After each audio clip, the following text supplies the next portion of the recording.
I was thinking this morning about how I got to the point where I'm at now with my diet and how it's pretty much only meat.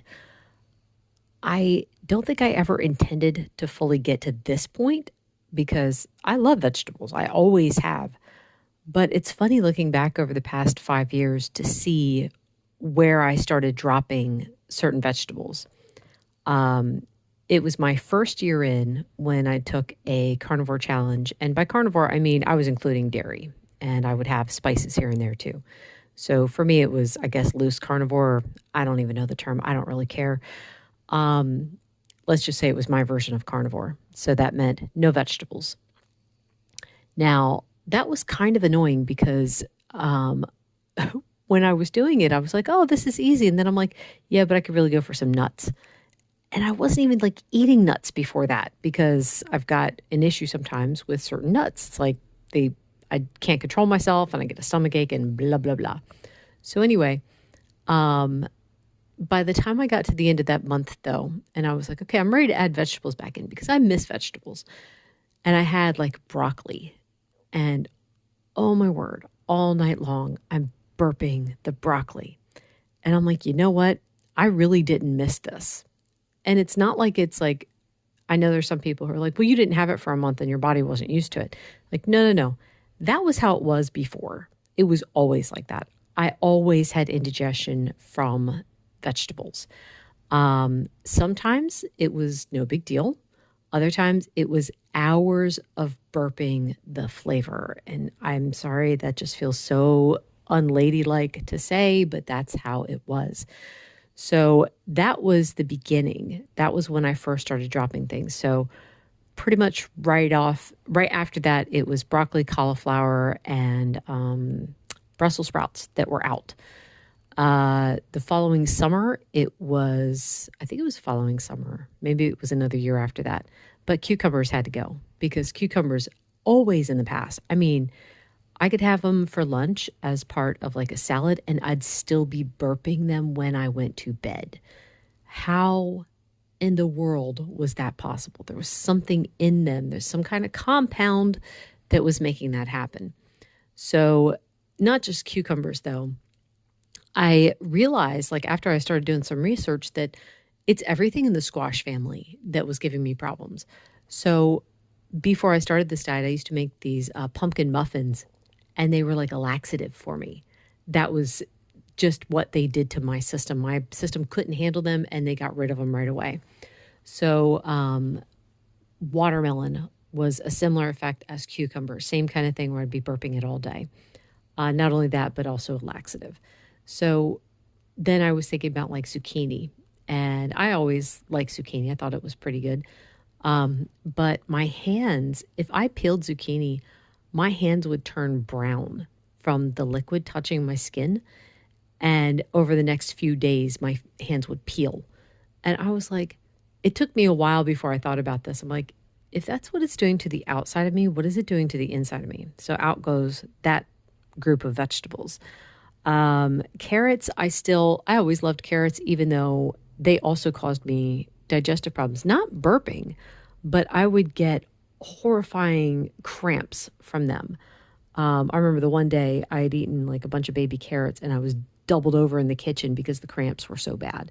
And I mean, it was specifically the carrots that were doing it. So, I mean, I would have like some carrots here and there, like just chopped up a few in something. And then after a while, I'm like, you know what? Carrots are out. I'm done. If it's causing this problem, I don't need to eat them. So then there was celery. And I was like, you know what, celery, I always like celery in stuff. But I had it was kind of funny because I had it in some meatloaf and I had cut the onions out. Onions and garlic, those are automatically indigestion. I always put up with it in the past though, because I'm like, yeah, but I love the flavor. And it's like, after a while, you get to the point where it's like, I don't have to put up with this anymore for the flavor. And the flavor honestly isn't worth it anyway. So anyway, I had celery in this meatloaf and I kept burping and burping and burping. And it was like, burping would be one thing, but it's the bloated, uncomfortable. I don't feel good feeling, you know? So I was talking to one of my daughters about it. I'm like, what in the world? I can't taste anything. So I don't know what to pin this on.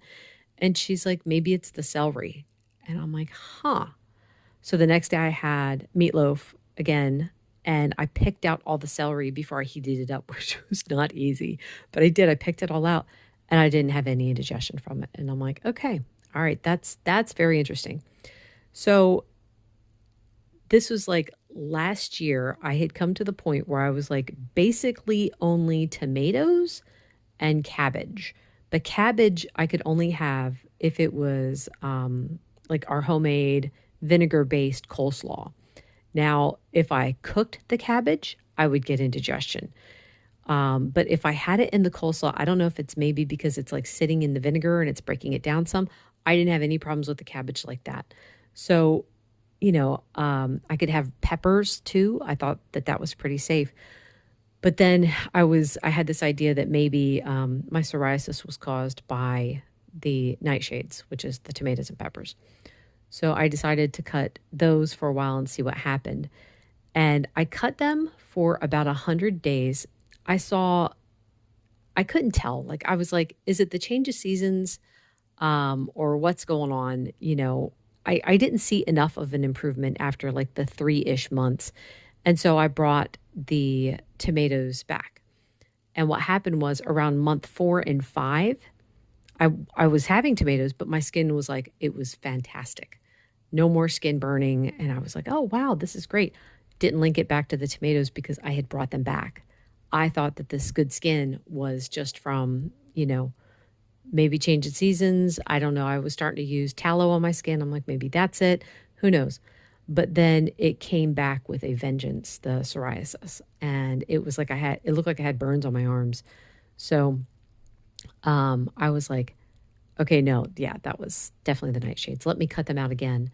So this time I was like, I'm cutting them out indefinitely, but I want to track the time. So it took about 4 months before I saw a definitive difference in my skin. So it's like the patches were clearing up. I have a video about it, showing the difference in my skin. And I was like absolutely amazed. So since then, I'm going on 6 months of no nightshades. And I mean, it's not that I never have them because I had curry a couple weeks ago and I got a couple new patches from the curry. I had cashews back in August. I got a couple new patches from the cashews. So yeah, this has been an interesting journey. And I think it's funny sometimes people will be like, oh, well, you're just doing this because, someone else told you to. It's like, no, it's been 5 years of trial and error to see what happens to my system when I have these things.